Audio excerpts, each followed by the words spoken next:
El tema que hoy traigo como ponencia es un tema, pienso que muy diferente a todo lo que normalmente todos nuestros colegas consultores y estrategas manejan.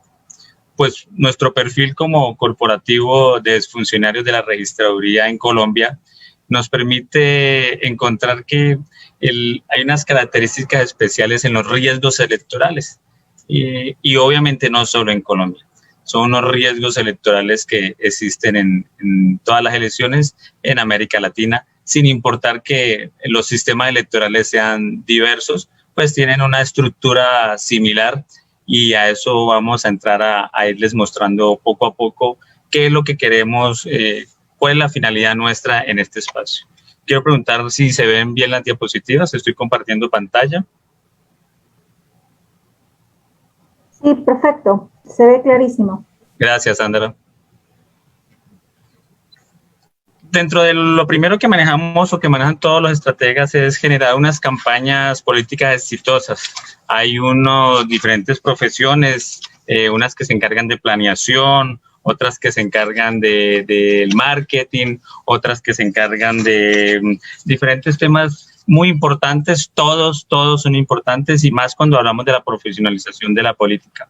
Hay unos aún más modernos todavía, hablan ya de psicología política, del análisis político del candidato y en fin, una serie de situaciones que uno de los consultores a quien yo admiro mucho, esta mañana se presentó con su primo, Mauricio Flores Morri, habla de que pueden haber hasta 35 diferentes profesiones o áreas dentro de una campaña electoral. Bueno, nuestro interés como inteligencia electoral es hablar sobre este tema que si bien es complejo, es importante tocarlo y saber cómo lo podemos controlar al final del ejercicio, saber qué podemos hacer, si eso es un grito a la bandera, si eso ya está dentro del paisaje o si realmente hay alguna forma de prevenirlo o de controlarlo sobre el momento, sobre las situaciones. Entonces, el fraude electoral en América Latina existe. En la imagen vemos cómo reunimos, porque es una imagen hecha a propósito, diferentes situaciones: Venezuela, Bolivia, Ecuador, Colombia obviamente, Perú no se escapa, América Latina mantiene la situación y vemos que la gran pregunta es si el fraude electoral siempre está funcionando. Traigo una frase de una persona que fue jefe nuestra en alguna época que decía que existen dos tipos de candidatos: los que ganan y a los que le roban las elecciones. Esto resume que el fraude es un actor principal en el proceso electoral. Lamentablemente y crudamente es una realidad. Hay diferentes tipos de fraude, unos externos, otros internos dentro de las organizaciones electorales, muy puntuales, y otros por las características propias de algunos países que pues cada uno de ustedes ya identifica. Pero ¿qué quería decir este personaje? Que ningún candidato acepta que pierde. El que pierde acude a la figura del fraude electoral a decir simplemente que algo sucedió en el organismo electoral de su país y que no acepta el resultado de las elecciones. ¿Esto qué nos lleva? Nos lleva a entender que el fraude electoral tiene unas características, tiene unos componentes que nosotros lo hemos denominado fórmula del fraude. La fórmula del fraude tiene un componente principal que es la probabilidad del éxito. Ahí donde vemos esa P y entre paréntesis la E, porque es la probabilidad de éxito. Y a eso le podemos restar los costos y por último le restamos la transparencia. Esa fórmula del fraude es algo que manejan algunas organizaciones a nivel mundial y a través de ella se busca minimizar el riesgo haciendo el análisis de cada uno de estos puntos para encontrar de qué manera el fraude no tiene que dejar de ser un actor dentro de todos los procesos electorales. Entonces, lo primero que hay que hacer para disminuir la probabilidad de éxito del fraude es incentivar el fraude, no, incentivar a la gente a que vote, incentivar a que la gente participe. Hay países de América Latina con voto obligatorio. Eso ayuda a disminuir, porque si bien no es una estimulación, no es un incentivo a votar, sí hay una obligación de participar en el proceso y indica que hay un porcentaje mayor, más alto de participación, menos abstención política en las urnas y ayuda a, de alguna manera, mitigar ese tipo de fraude. Pero también los costos, que como fórmula lo veíamos, que era restarle a esa probabilidad de éxito del fraude a través de restar de menos C, que es menos costos. Entonces, deberíamos al estimular a los ciudadanos a que voten, no importa si en la legislación política, en la legislación de cada país, el voto es obligatorio o no, se debe estimular la votación de los ciudadanos. ¿Por qué? Porque al aumentar, ya lo explicaba inicialmente, al aumentar los porcentajes, pues es más difícil la compra externa de votos que vemos en todos los países. Y también vemos que se debe aumentar los controles por parte de los organismos respectivos, llámense fiscalías, llámense procuradurías,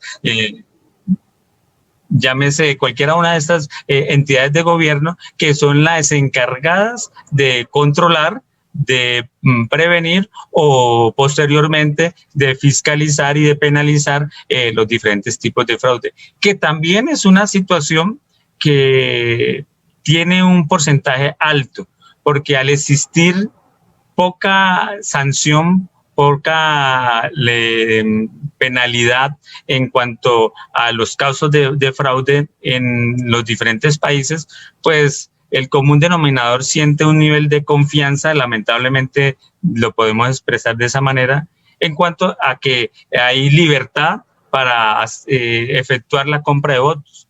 Un país como el nuestro, como Colombia, la compra de votos se siente a lo largo y ancho del país, y algunas organizaciones o mal llamadas organizaciones políticas pues hasta manejan un rubro para este tipo de situaciones.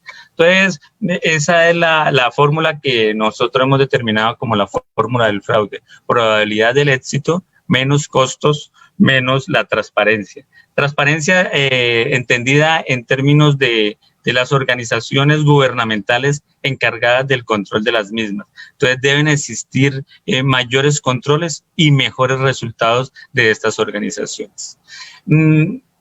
¿Qué se puede hacer? ¿Qué podemos encontrar? En el mundo existen diferentes herramientas que pueden ayudar a generar controles a través de las campañas electorales. Los candidatos pueden adquirir algunas de ellas, pueden tener la posibilidad de que sean gratuitas con un menor rango de trabajo, de cobertura, o pueden hacer un trabajo muy en detalle desde el principio. Nuestra plataforma de gestión electoral nos ayuda a que podamos prevenir y a que podamos controlar con anterioridad a las elecciones cualquier tipo de fraude. En algunos países de América Latina el empadronamiento es obligatorio. En Colombia el empadronamiento no es obligatorio, y llamo empadronamiento a la obligación de decir dónde vivo, dónde resido. En Colombia no. El ciudadano vota donde está inscrito y automáticamente está declarando de que tiene algún vínculo con ese municipio, con esa municipalidad. En otros países sí hay esa obligación, y entonces la organización electoral tiene un control mayor de esa información.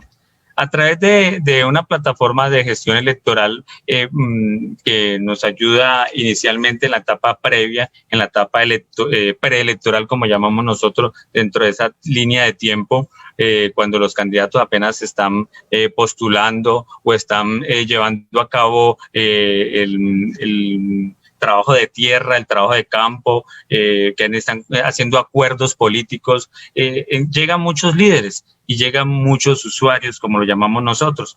Esos líderes deben entrar a ser parte de esta base de datos que va a alimentar la información que la campaña y el candidato va a tener como ayuda, como organización, como herramienta tecnológica para poder llevar a cabo un control mayor. Entonces, nuestra plataforma de gestión electoral permite fidelización de electores. Esa fidelización de electores es como, yo lo llamo una pirámide. Todas las organizaciones piramidales tienen una función, está en cabeza del candidato o la organización política. En ese ejercicio que hacemos durante el tiempo de pre-campaña, que nos lo han hablado a través de mensajes de texto, a través de la visita puerta a puerta, a través del discurso y la oratoria, pues esa fidelización de electores tiene que llevarse a cabo en algún documento. En épocas anteriores, cuando no existían tantas ayudas tecnológicas, pues se hacían los listados manualmente y las personas que pertenecían a la campaña, pues realmente empezaban a georreferenciar manualmente la información. Ya un gestor, una herramienta tecnológica como esta, nos permite hacerlo de manera actual, vigente, y con otras características. Nos va a ayudar a que tanto los líderes, tanto todos esos compromisos que adquiramos como campaña política o como candidatos, nos permite organizarlos, georreferenciarlos para que tengamos, poder dividirlos en grupos y generar una capacitación efectiva. La capacitación se podría hacer también virtual, teniendo en cuenta los tiempos modernos y la pandemia. Pero también nos podemos organizar que esta capacitación nos permita realizarla y realizarla por nichos, por grupos, por sectores, por barrios, por ciudades si es necesario, dependiendo del tamaño o la cantidad de personas que aparezcan en nuestro gestor. Entonces, él nos va definitivamente a ayudar a facilitar toda la actividad, toda la gestión que vamos a realizar durante la campaña. El candidato va a estar muy ocupado todo el día, todo el tiempo, y su equipo base va a estar muy ocupado todo el tiempo en concretar con los líderes, generar unos acuerdos, generar una fidelización, pero esta herramienta le va a facilitar el trabajo y va a estar detrás de cámaras, va a estar ayudándole a tener todo en orden, a evitar errores, a evitar que de pronto va a un municipio y atiende a un grupo, a un sector, pero se le queda a otro sector de la ciudad que por un error de humanos no se pudo atender. Pues esto es una herramienta que va a acompañarnos. También, y esta es una parte muy importante y es básicamente por la cual el nombre de nuestro corporativo, Inteligencia Electoral, permite tener un redactor de procesos electorales. Y aquí entramos en el tema de la velocidad de las organizaciones electorales en entregar la información o nosotros en Colombia le decimos el preconteo, en otras partes le llaman la información a boca diurna, se me escapa el nombre de otras ciudades, como le llaman, pero de otros países, pero es tener la información inmediata, confiable y directa. ¿De quién? De nuestros representantes de campaña, llámese testigos, llámese veedores, llámese observadores, pero que puedan entregar la información. ¿Y de qué forma? Ya no tienen que tenerla a papel y lápiz en una tabla con gancho y anote a lápiz o a bolígrafo y salga corriendo para la sede política o mándela o llame y transmita por teléfono la información. No, este gestor de campaña le va a permitir a cada uno de los candidatos y a cada una de las organizaciones políticas tener una información a mayor velocidad, porque él permite que una de sus aplicaciones se cargue en los celulares y se permita cargar la información desde el puesto de votación, desde la mesa de votación, desde el lugar donde el ciudadano vota, y la información tenga una velocidad mucho mayor. No entramos a competir con la organización electoral del país. No, ni más faltaba. De hecho, respetamos mucho a las organizaciones electorales. Como exfuncionarios que somos, pues lo entendemos. Pero sí entendemos de que no solo la organización electoral es la única que puede tener la información de primera mano. En toda América Latina, de diferentes maneras, la legislación le permite a cada campaña tener la información a boca de urna. Ahí terminado el día de elecciones, hay un escrutinio de mesa, un reconteo de votos, se llama de diferentes maneras en América, pero es lo mismo. Hay una información que sale inmediata y que tiene una publicación obligatoria ahí en la mesa. Pero falta la herramienta que les ayude a articularlos, que les ayude a llevarlos los totales de barrio, de comuna, de manzana o en campañas nacionales. En el caso nuestro, estamos dentro de un calendario electoral que el 13 de marzo de 2022 tenemos elecciones de Congreso de la República. Senado tiene circunscripción nacional, o sea que en los 32 departamentos de Colombia pueden votar por un candidato al Senado. Esta herramienta le va a permitir a un candidato de esos tener la posibilidad de que cuánta votación tiene en Amazonía, cuánta votación tiene en San Andrés, en La Guajira, en tiempo real y sin importar la distancia donde esté cada uno de sus testigos o de sus representantes de su campaña, sus líderes. Esa fidelización de campaña de personas, ahí también la va a poder controlar porque va a saber dónde estaban ubicados o dónde van a salir esa votación pues que espera o que se comprometió o que pudo leer dentro de ese ejercicio previo que tuvo. Hablamos también de que nos permite una seguridad electoral. ¿Por qué?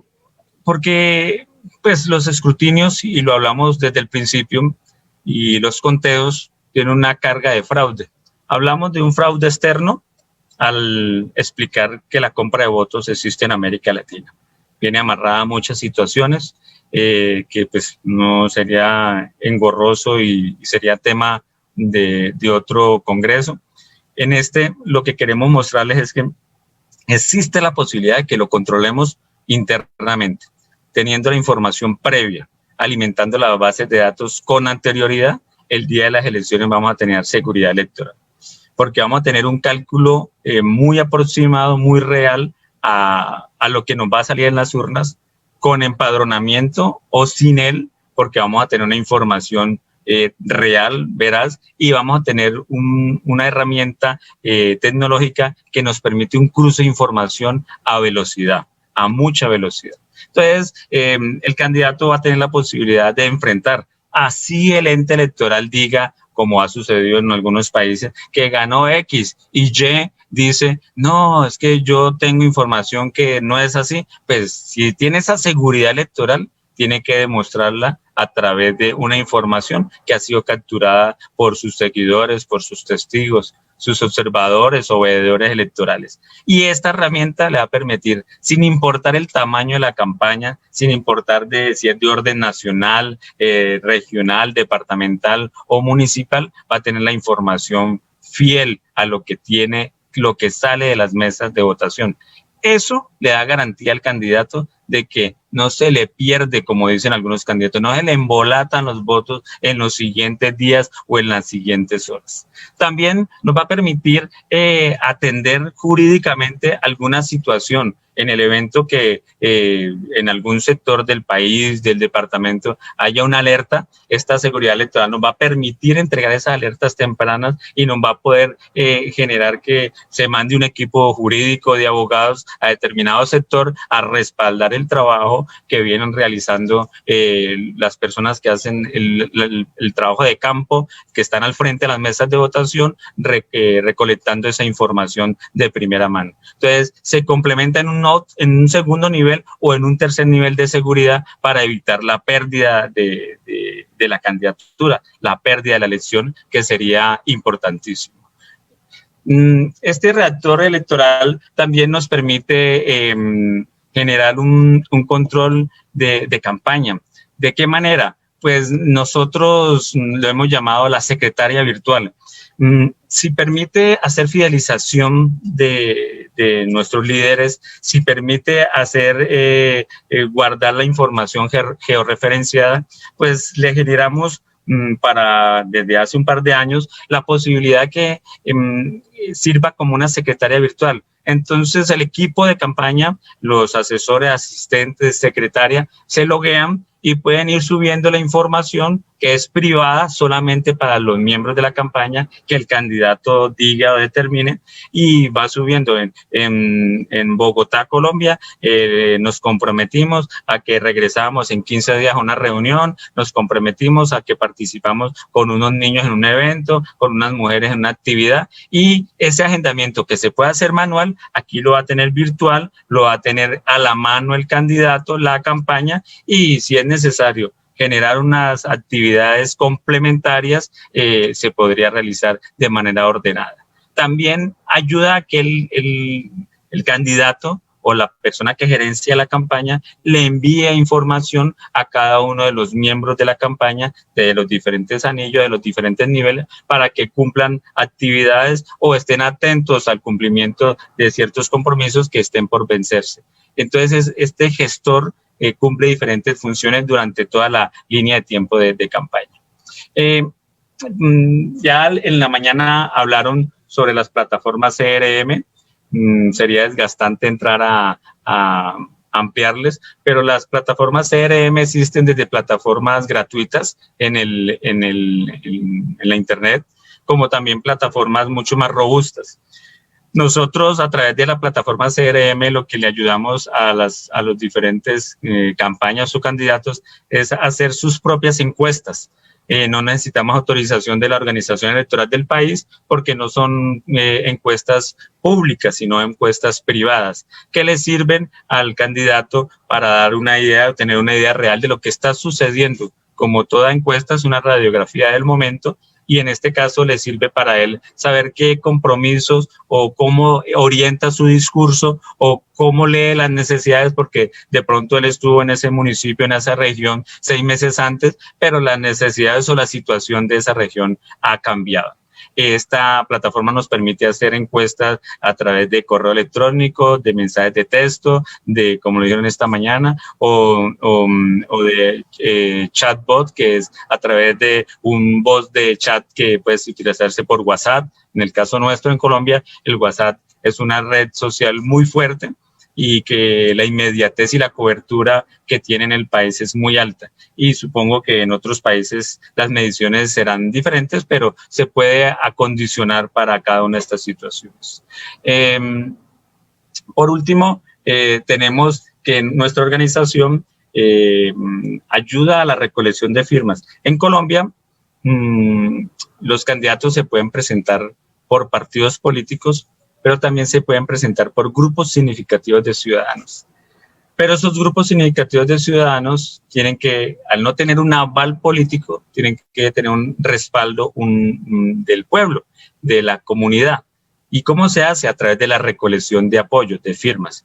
Eso tiene unas características y tiene unas condiciones, tanto jurídicas como técnicas. Entendiendo esa necesidad, nosotros tenemos dentro de nuestro equipo un espacio donde apoyamos a las campañas en el fortalecimiento de estrategias para recolección de estos apoyos, pero también de la actividad de ir generando controles previos antes del cumplimiento de las fechas máximas para la entrega de los mismos resultados. Esto le ayuda a la campaña, obviamente, a tener un resultado mucho más alto, o lo que esperamos todos. En esta es la etapa de apenas de aval, de validación. Aquí ni siquiera se llama candidato, se llama precandidato. Esas serían como lo que realmente nosotros entramos como organización inteligencia electoral a aprovecharlo.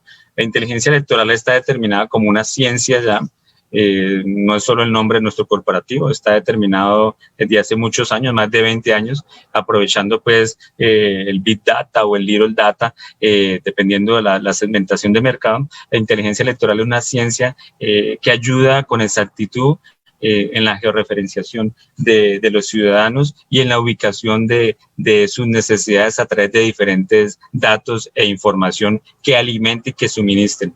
Obviamente las redes sociales tienen un capítulo especial dentro del contexto de lo que nosotros manejamos como inteligencia electoral.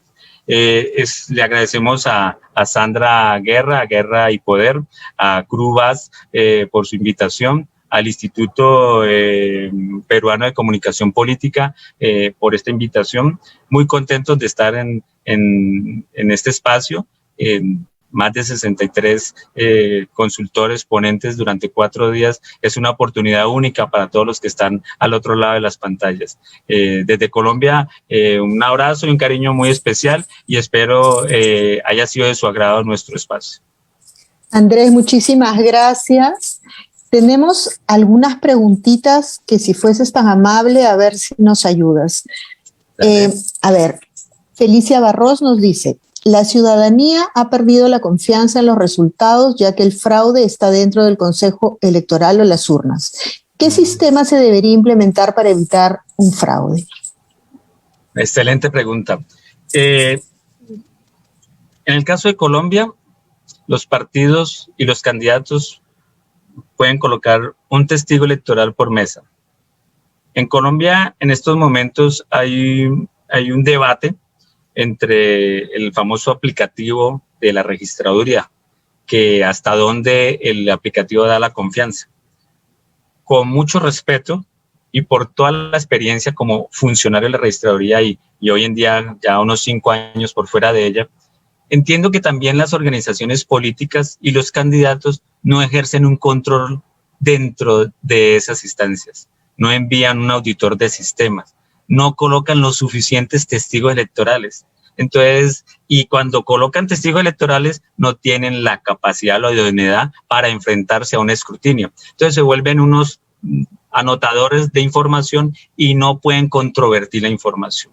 Entonces, este multinivel electoral tiene pérdida, como toda empresa, o como todo proceso, perdón, y si mis controladores, mis auditores, que son mis testigos, que la ley me los permite, no los coloco a tope, no los coloco capacitados, no coloco la cantidad, estoy supeditado a lo que me diga la organización electoral.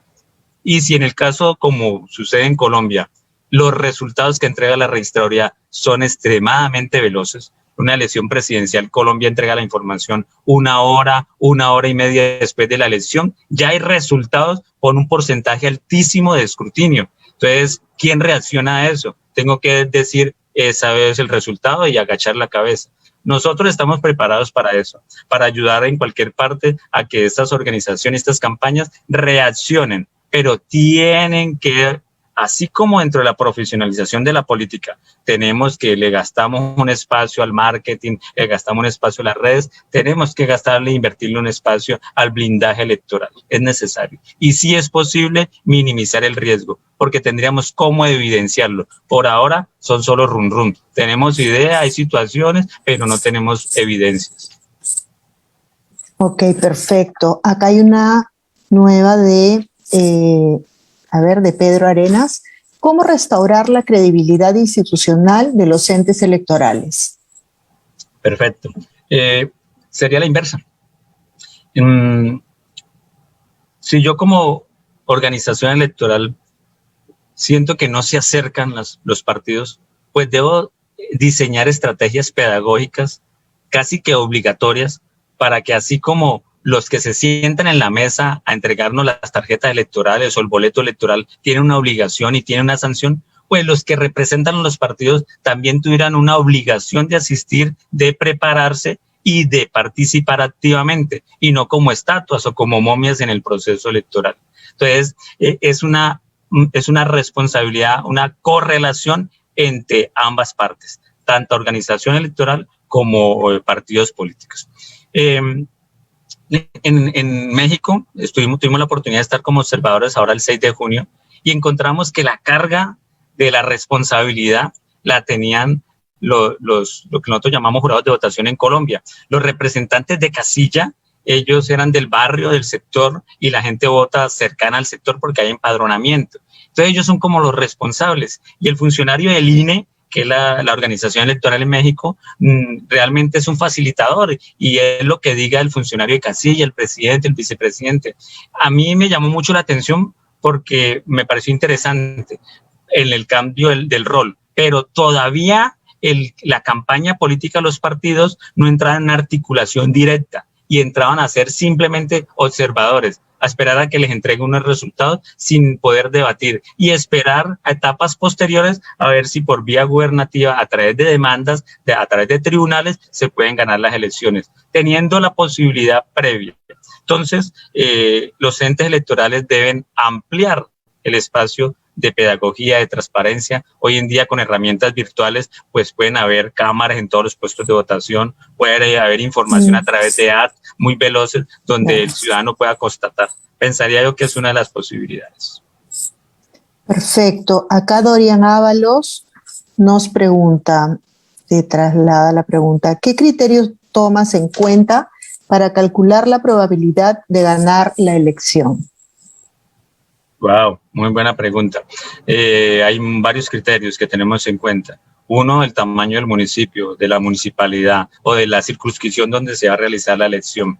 Obviamente hay que hacer un análisis, un estudio previo de los datos electorales de las elecciones anteriores hasta 6, 8 años, dependiendo de los candidatos que se presentan y de los partidos políticos. Hacerle un seguimiento a los diferentes partidos o organizaciones que hacen parte de este proceso electoral comparativamente con los procesos anteriores. Eso como números, como mapeo y como indicadores, pero también hay que analizar la hoja de vida del candidato o de la candidata, porque hay candidatos que consideran que porque tienen mucho recurso, mucho dinero, es suficiente para ganar. Y definitivamente muchos de los consultores aquí coincidimos que las elecciones se ganan en terreno. Uno de mis grandes amigos habla de pantano, y es así, esto es las elecciones en pantano y hace parte de ese ejercicio. Esto también, nuestra georreferenciación, nuestro trabajo de inteligencia electoral también requiere un trabajo de campo, y sería esos criterios los que pueden entrar a determinar si gano o no las elecciones.